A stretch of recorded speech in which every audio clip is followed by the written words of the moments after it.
What's up, guys? Mason the Brock Henderson here, and this is Agents of S.H.I.E.L.D. Season 4, Episode 20. Goodbye, cruel world!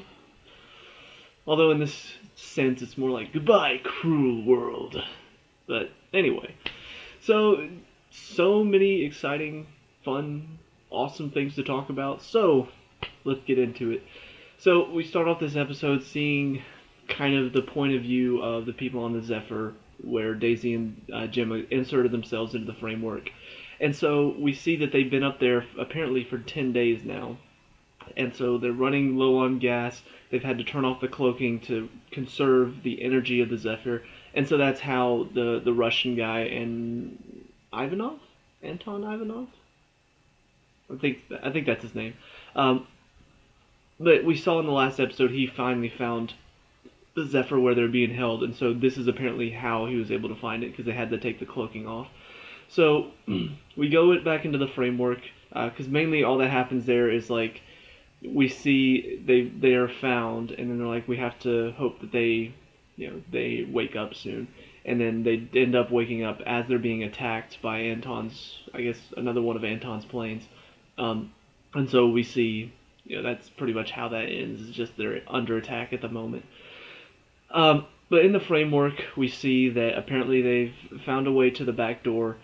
But before they get there, Gemma realizes that Alistair Fitz's dad, is apparently a part of the framework, and he had a big part of Fitz's life. And she starts to realize that's why Fitz is so much different in this world. So she goes to confront him, says, "You're the only one that can change him." And he's just like, "No, I'm not gonna bend bend to your ways."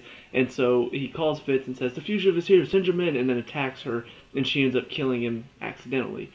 So we see that that's kind of what sets Fitz off on a kind of a mission to go after Gemma, instead of just, oh, whatever, I'm going to listen to everything Ophelia says to me. So we see that's how he ends up heading towards the back door, because Radcliffe knows where it is, and Radcliffe is leading him there because he wants to send him to the other side. And I kind of figured that from the beginning, that he realized if Fitz is able to make it through the back door, it'll change him back to how he was. So we do see that.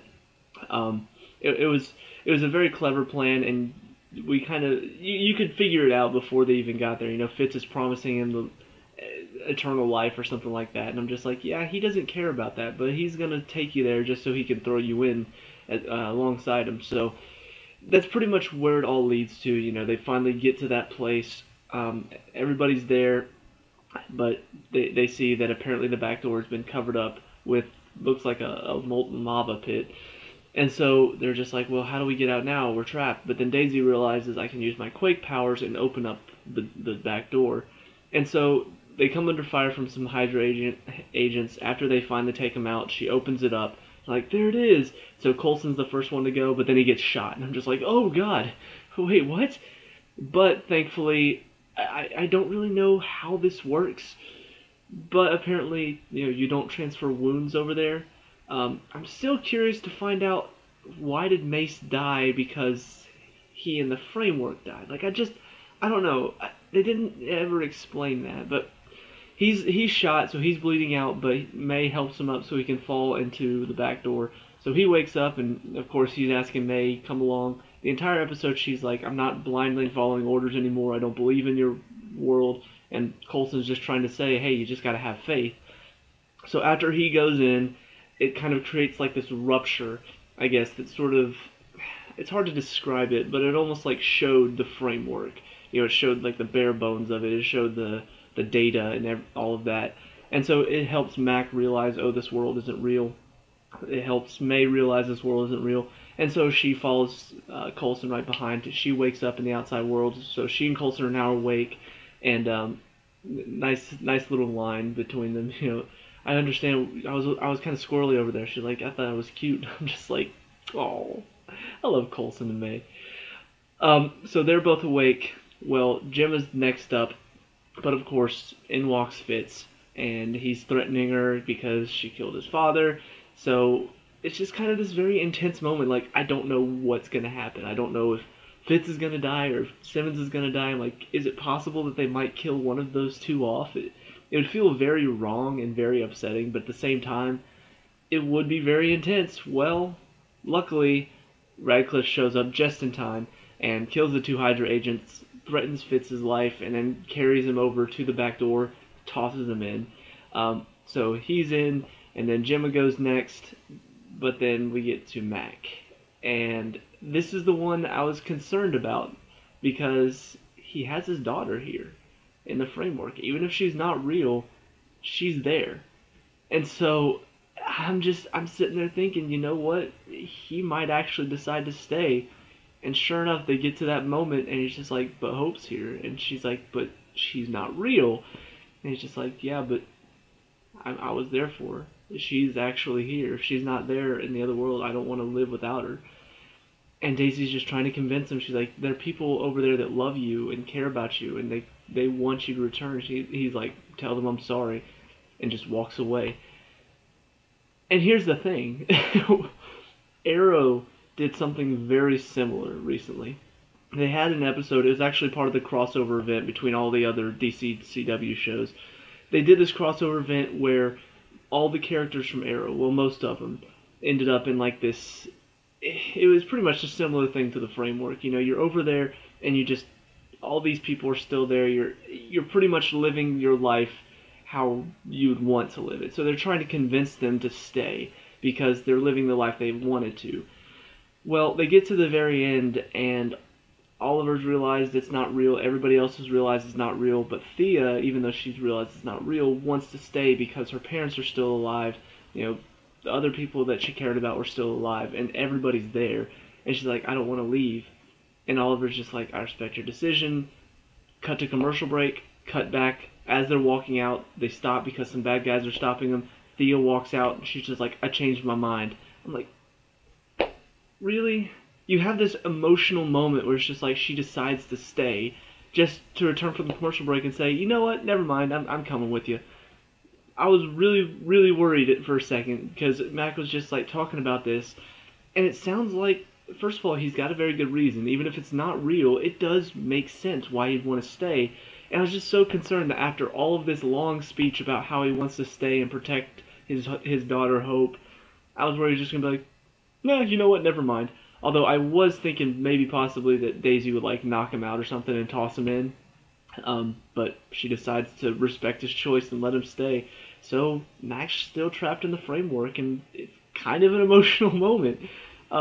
Because, you know, you see it on Daisy's face. She doesn't want him to leave. He was her partner for so long, and now it's just like he's gone and he's leaving them. So I don't really know what to expect there. I don't know if, you know, by the end of the season, if he's still going to be in the framework or if the framework's just going to get shut off and he's going to die because of that. But yeah, it's very sad to see that he decides to stay. Another kind of sad thing is seeing Trip back in, seeing Daisy sort of interact with him. You know, just that another emotional moment where she's just like, he's here, but he's not out there. And so it's kind of the same thing with Mack, just knowing that Hope is here and she's not out there, except it's a lot closer than Daisy is with Trip. So I totally understand his decision. I don't like it. I hate the fact that Mack's not going to be out there. I mean, even Coulson like looks over him as he's about to go cut Ada with a knife. Not really sure what that's going to do. Maybe he's planning to like unwire her or something. But he's like going over there with the knife and he looks over. He's like, at least you had a shotgun axe. Just like, that's why I want Mack to return. He's got the shotgun axe. But anyway, so pretty much that's how everybody makes it out of the framework. We of course see Daisy wake up on the Zephyr, apologize to Yo-Yo for not being able to get Mack out of there. So I'm wondering what sort of repercussions we're going to see for her. You know, just the emotional heartbreak of losing Mack. It's gonna hurt, and I have to wonder if she's gonna want to go inside the framework herself. Or do we even see Yo-Yo inside the framework? I wonder if she maybe was an Inhuman that was tested on. I don't know. That'd be something interesting to explore. But on the other side, you know, Coulson and May both woke up, but then all of a sudden Fitz wakes up, and when we cut over and we see Max still asleep after he decides to stay, Fitz is out and he's just like freaking out for very good reason. And Coulson's just like, it's okay. Hey, the framework made us do a bunch of things that we didn't want to do. He's like, no, you don't understand. It was me. You know, those were my decisions. I wanted to do that. He's like, maybe I'm a horrible person. I'm just like, oh my gosh, this is Oh, poor Fitz. I mean, God, the guy's been through hell. You think about everything he's gone through. First season, he ends up sacrificing himself to save Simmons. It cost him his brain power in season 2. He finally gets his brain to start working again. He gets up the courage to ask Jim out just as she's sucked across the universe to another planet. He finally rescues her just to find out that she actually may be in love with another guy. And then he finally manages to, they finally managed to hook up. They finally managed to be together. And all of a sudden the framework happens. And now he feels like he's a completely different person. And he was a horrible person inside the framework. Just like, Fitz. Oh, I want the guy to catch a break. Honestly, I would love for he and Simmons to end up off the show, but they're living together and they're happy together, and that's all I need to know. I would love for that ending to happen. I wouldn't even need to see them on the show anymore just to know that they ended up happy. Because, man, they need some happiness in their life. But, as we see Coulson trying to convince Fitz that he's okay, in walks Ophelia. And officially, she is Ophelia now because she is no longer Ada. She's no longer a robot. She has now created herself as a human using the device, which I want to know how that would manage to happen because it seemed like Coulson had sort of cut her circuits or something.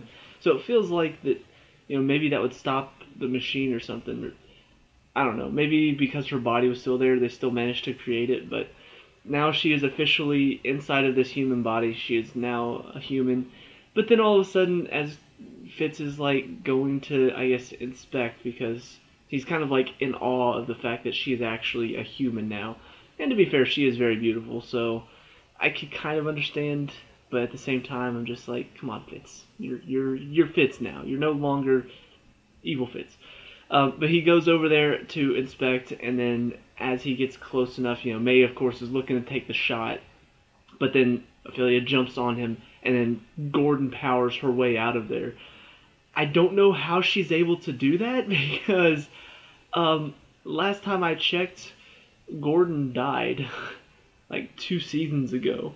So I don't know. It seemed very bizarre because if they had somehow acquired Gordon's body and maybe found a way to give her his powers, that would make sense. But we didn't see that, so I don't know how she's able to teleport. But I'll be very curious as to see why. Um, yeah, it's kind of weird. I was like, what is she gonna do? Now she's trapped in there with them, and she's human, which means all they have to do is just shoot her. And then all of a sudden she grabs Fitz, disappears. I'm like, oh crap, she has powers. That sucks. So I'm looking for an explanation as to why she's able to do that. I'm looking for an explanation as to what was the other thing.